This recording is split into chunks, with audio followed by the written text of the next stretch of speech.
Hey everyone, it is Tuesday, and that means in our expert series, we bring back Matt Seamus. How you doing, sir? I'm doing great. I told you my favorite part of the week. Oh, you're such a sweetheart. I love hearing that stuff. Just keep lying to me every week. I appreciate it. Hey, one of the things I wanted to do is kind of take a left turn in our discussions. And the reason for this, I don't even know if you're aware of it, but I've been running a book report challenge for the month of July, right? I announced it July 1st. I think this is the third time I've done it over the last 2 years, where I basically pick a month and I say, hey, anybody under 20 years old, if you read the book and you write up at least a one-page book report, I will put you in the stack all that I get, and I will pick a winner. The first time I did it, I handed out $100. The next time was $200, and this time it's $300. So we'll have 3 winners this time. But the reason I did it is I wanted to inspire conversation between kids. And I consider anybody under 20 a kid. And I don't know if that's okay or not, but that's what I think. And I think, you're probably living at home. You might be in your second or third year of college, but you're not in the workforce, generally speaking. Right. And I wanted to institute conversations because I realize there's probably stuff in here that's not covered in high school, for sure. Depending on your age group, you may not even know what a down payment is, right? If you're 11, for example. Right. So it's a reason for them to ask questions, right? If you're going to read it and then write a book report, I'm hoping it spawns conversation. So I wanted to talk to you about talking about money, talking about investing, and how do we help, younger people think about it. So that's where I wanted to go today. Well, that's so cool. I'm glad that you shared that with me. I did not know that. And I think I think one thing that's really neat about this is you using your platform to do something that you don't need to do at all, but is surely going to have a positive impact on some people's lives. Yeah. This will be an introduction for some kids to what it means to own assets and to, improve assets and create value and just understand the dynamics of, commerce. Mm-hmm. And this will probably, if you fast forward, this will probably light the spark for some people, young people that go through this process that otherwise wouldn't have had that spark lit. Yeah. And I'm sure you're pleasing many parents. I would assume the flow would be parent follows you, parent sees this as an opportunity, parent gives the challenge to the child, and then there's a great chance for student to become teacher eventually. Right. Yeah. And so I think it's really cool that you're doing this. I didn't know. My kids are a little bit too young to participate, but I love the idea. Yeah. Yeah, it's cool. I mean, I've seen responses. The youngest one to date to respond was 9. And that's pretty young. That was the last time. And I do grade on a scale, right? I don't judge a 9-year-old like I would a 20-year-old, right? So there's clearly a range. But yeah, we got a 9-year-old. Yeah. It's pretty cool. And you're right. Near as I can tell, everyone who's bothered to submit a book report, their parent or they're somewhere in their circle. Because actually a grandparent, I remember, did one, and an aunt did it once. So somebody just in their influence brought them the book. A couple of them were birthday or Christmas presents. Because I do one over the summer and then one at Christmas, right? It's the idea. When the kids have breaks is my idea, right? They're not going to really do it during the school year. But yeah, it's been every time it far exceeds my expectation. It's a lot of fun, frankly. So can you tell me a little bit about what? Let's use like previous book reports from previous times, not like in the last few weeks. What do you get? Like, what are there themes that come through, or is there something that becomes obvious or apparent to you? Like, I'm curious what your takeaways are. Yeah, I would say a couple of things. That's a good question. So one is it's definitely sparking conversations, right? I would say there seems to be an age barrier right around 17 or 18. If you're younger than that, you're admitting somewhere in the summary that you had to ask questions. That's a good thing, right? Like it's as simple as a down payment. I read in the 11-year-old's report today. I didn't know what a down payment was, return on investment, or yield, right? Were her examples. And she said she had to have a conversation with her mom. I'm like, cool, right? Yeah, great. That's and another one recently talked about. I thought real estate was boring. My parents talk about it all the time, but I didn't get it. Uh, you know, and basically, she admitted that as she was reading it, it was boring in the beginning until she got to really understood the story that the freedom it provided. Yeah. And she's like, "Oh my God, I get it now!" Right? It's allowed me to have bigger goals. And this was a 15-year-old. Interesting. Again, this story happens to be a female, a young girl, which is awesome. I mean, my interactions in the investing community is definitely male dominated. I don't know what it is about these book reports, but I would say 70% are female, are young ladies, which is really awesome. That's cool. another cool thing. Gosh, so the conversations are good. I thought the summaries have been, whether you're 9 or you're 20, have been fantastic. One of them wrote a 3-page summary, and all I ask is for 1 page. And I'm like, I couldn't write a book report as good as yours. And I wrote the book. Okay. Is there anything different thematically in this batch versus previous batches? Yeah, I think there is a theme this time about understanding that prices and investment choices are important. The last couple of times, it was much more about getting started, understanding your why. Mm-hmm. So I don't know if it must have been the conversations with their parents. I'm just use parents generically speaking about, learning your market. It definitely seems to be more learning your market this time. I don't even know that was a topic really worth, I wouldn't call that the top 5 things last time. And again, the book's the same, right? It's the same source. So yeah, that's an interesting difference. I hadn't thought about that. Yeah, it's really cool. I love that you're doing that. I have 3 young boys. They're 2, the oldest is just about to turn 5. So a little too young for this exercise, but I love the idea of, challenging them and educational materials that are maybe geared towards their growing brains and instilling in a young person this this kind of notion that there's more than just going and getting a job. Yeah. There's more than trading your time for income. There's fundamentals that have been essentially consistent for a long time when you talk about investing in real assets that can produce cash flow.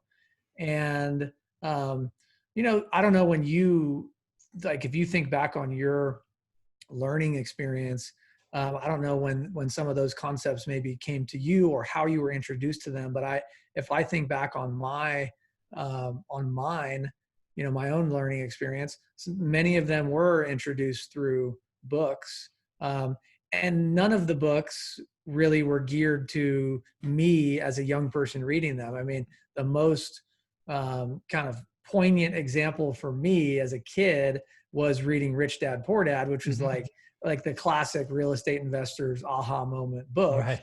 Many people point to that as a turning point.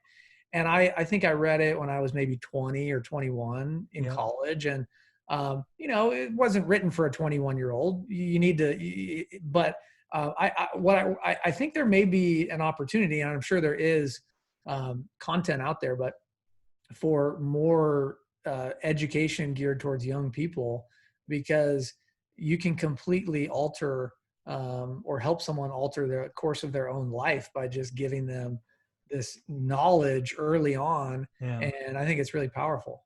Yeah, I will admit, every time I get I got 3 book reports today. I mean, as an example, I mean, I read them all. They're all fun. They're all just a joy to read. But when I think about being a young person, and again, let's think about being under 20, right? The other thing that's really comical is I was married at 19. So when I say under 20, I was married at 19. So I was, I took a fortuitous route to adulthood. But anyways, when I think about money at the earliest age, money was to be spent. Mhm. right? When I was a teenager, right? Mhm. That's all I saw was you go to the store, you spend it, you get a coupon, you save a little bit of money, right? It Right. was, and when the funniest thing I remember as a kid is when every time my mom would use a coupon, and I only pick on my mom because that's who I was with all the time. I never went out with my dad, right? She would use a coupon and go, "Hey, I saved X, Y, and Z." Sometimes she would say, "I made X, Y, and Z." Right? She's trying to. I'm like, I never really got it until I was much older, but okay, I get that mindset. Then I get a job, and I equate hours to money. Right? I think my first job, fast food, was making like $3.15 an hour or something like that, minimum wage. But still, Yeah, that here in California. yeah, I was my whole life. Yeah. So walked to the fast food joint, walked home at 13. And I remember the first check at $87. I mean, after taxes and who's this FICA guy and all of that, like who's taking all my money? Um, but yeah, I didn't, investing, my first introduction to investing was really Warren Buffett's autobiography called The American Capitalist. Hmm. I read that. I think I was 24 or 25. And this is really sad. I had an MBA. I think I got my MBA at 25. But really it was about accounting and marketing and things. It wasn't about investing. Right. So yeah, American Capitalist turned me on to stocks. I had a good run with stocks until I didn't, as we've talked about in the past. And then like you, I read Rich Dad Poor Dad on or just after my 30th birthday, and it changed my trajectory. Mm-hmm. I don't know. I've often thought what would happen if I read that when I was 15 or 16. I don't think I would have had the context to understand how seminal that mindset shift was, because we never talked about it in my family. That's why I think it's important for kids to ask questions of parents about real estate. And that's why I did the book report. Because if the parents are in my circle and they say, "Hey, read this book, maybe you'll win $100." I did that because I'm hoping vocabulary confuses them or they don't know, and then they go to their parents. I think if that bridge is built, it really could light the fire in somebody young that I missed. That's my hope anyway. Oh yeah, absolutely. And I think about this is interesting because I it's still a bit early, young or early for my kids. They're a bit young, but I do think about the future and how to educate them and steer them in the direction that I was going to say the right direction, but at least a direction that I think they should be aware of. Yeah. And I think this is going to be something that over time takes up more and more of my mind space, just because it's important to me. This was growing. I grew up pretty poor, not dirt poor, but we certainly didn't have, sounds similar to you. Like we were clipping coupons and we were, trying to make it work. And it was largely with a single mom. And so investing was it was not anything my mom knew anything about. And it was not anything we had really the means to do. So the concept wasn't even really in my household at that level. It had to come from some outside external source. Mm-hmm. And I think about the opportunity that my kids are going to have, but also the responsibility that they're going to have, because they're not going to have any excuses. Yeah. There's no excuses for you guys. You need to go make something happen. You have every privilege in the world. And I think it's just on my mind. I think it's a very interesting thing that you're doing, and I applaud you for it. I'm glad that you brought that up and shared with me. And I haven't. I'll be following I'm curious to see who you pick as your winners here. Yeah. And everyone that takes the time to write one, they also get a 4 to 5 minute summary of their book report on my channel, so they can celebrate with friends and family. Oh, that's great. Yeah. So that's always giving back, always trying. Again, I think it is paramount. If one of the things I could go, when I leave this place, if I've helped hundreds, hopefully thousands of kids just think about money and investing differently, it'll be a success. And I will be doing this book report challenge likely every December and every July for the rest of my life, right? A couple $100 doesn't change my life, but if I get 20 to 30 reports every time, we're hopefully taking people down a better path. So it's working out. It's turned out to be a good experiment, I think. I love it. What if you rewrote the book geared more towards kids? That's a very interesting idea. Yeah, I think there's. I'm not challenging you by No, the way. no, I'm just. I mean, again, we're just riffing. Two friends talking. I think there's something there. Um, yeah, I mean, if I wrote it like where the target audience was 15 or 16, I think there's something there. Even if it was just a PDF and just free download or Yeah, something. ebook. Right? Ebook. Thank you. Yeah, I'm going to take that action item. Hold on. See, look at you giving me work. Love it. Let's say 15-year-olds. Let's just pick a target. Okay. All right. I'll brainstorm something. I'll probably send you a sketch in a couple of weeks of what that might look like. Cause I'm going to need help. Because, as somebody who's nearly 50 writing for a 15-year-old audience, I'm going to need help with this. So, I'm sure the channel will help me. Okay. Yeah. Let me volunteer to help you in any way I can. Awesome. Very cool. And then just back to our story growing up. Again, I was just thinking about it, right? Because again, I turn 18, I go to college. And again, what is one of the first things I see when I go buy books? A stand of credit cards with, I'm just going to say what it was, very pretty girls standing behind the table in skimpy shirts, offering free, get a credit card and get a free cooler or, whatever it was at the time. Yeah. I had no idea the dangers of credit cards. Yeah, I mean, investing didn't hit me until I was 24 or 25 with that Warren Buffett American Capitalist. And that's not okay. The fact that doesn't happen in high school, it should at least happen as a senior in high school. Well, this is interesting because, my wife and I were talking so our son was going to go into TK, transitional kindergarten. He's old. He has a September birthday. So they now do this. You almost do 2 years of kindergarten, but the first year is called transitional. Anyhow, they announced that at least in Santa Clara County, the schools are going to be virtual this year, which presents these really difficult challenges for parents. Yeah, no kidding. And we, school has been on our minds for quite a while with the pandemic because of the challenges that are just there, present in physically gathering a bunch of kids and teachers together in one place. Mm-hmm. And it made me feel like, it almost makes you think about the problems with the public school system, which they're not to beat up on the public school system, but clearly there are problems. It was created a long time ago and revolves around a farming annual farming schedule with summers off and things like that. And I was just thinking and kind of just thinking out loud with my wife about what I wonder if this is an opportunity for a great reset of school. Mm-hmm. Like, if it's not going to happen now, what would be the catalyst to make something like that happen? Yeah. And I don't know if I'm not in the circles where this is truly being discussed or considered, but I haven't heard anything really about this on any grand scale. But it seems to me like there is an opportunity to incorporate different curriculum, more practical curriculum into school. And I agree. I never learned anything about personal finance. I never learned anything about investing. I never learned anything about any of those practical adulthood needs that you just are expected to figure out on your own, or you take from your parents. And if your parents suck or don't know about them, then you're not going to know about them. Yeah. I mean, just the simplest things like interest rates, whether it's savings or credit cards, never thought about. Just a checkbook.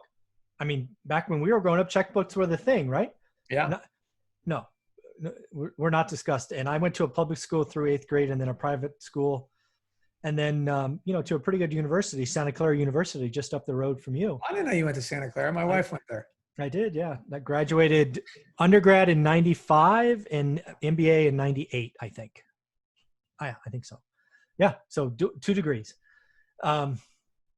Yeah, so this is something that I'm trying to figure out. So yeah, there could be a book for teenagers.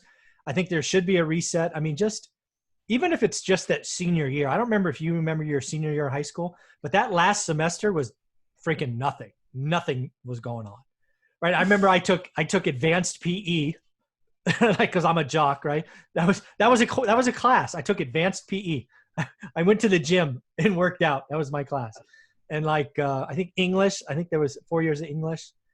And then like, I think I had one other class. There should be a finance or investing or money management or something that needs to be added. There's got to be more life skills, I think, in high school. I would expect that the wealth gap would have the potential to either stop widening or close if more young people had like this basic information or basic knowledge about how to be an adult and how to live a life where you are able to budget and you understand the implications of financial decisions that you make.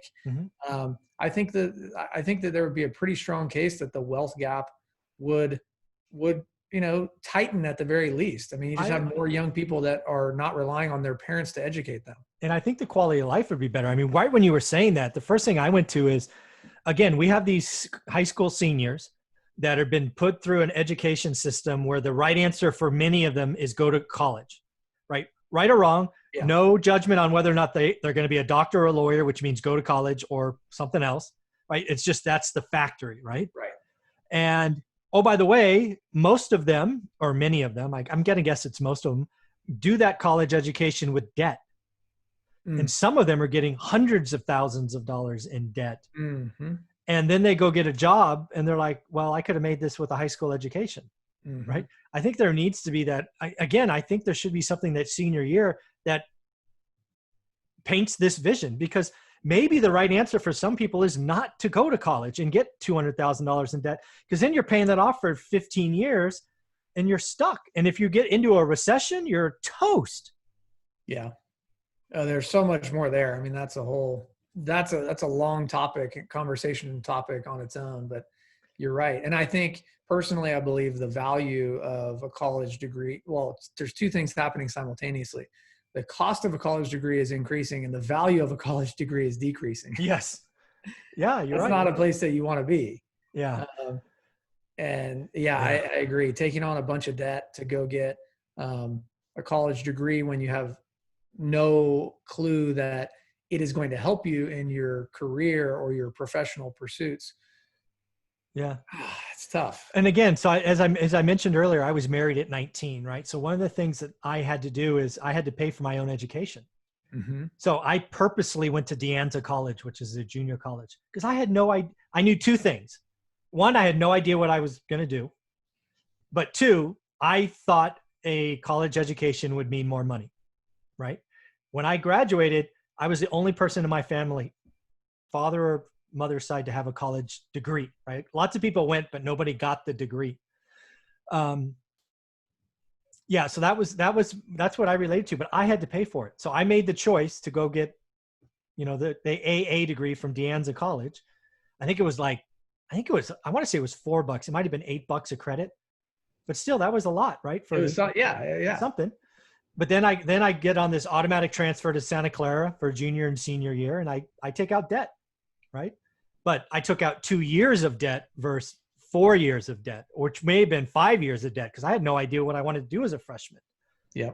So I just think we need to paint better options, and for many of them, going to junior college should be okay. But again, I think in my high school graduating class, I went to St. Francis High School, a pretty good high school in Santa Clara, or in Mountain View.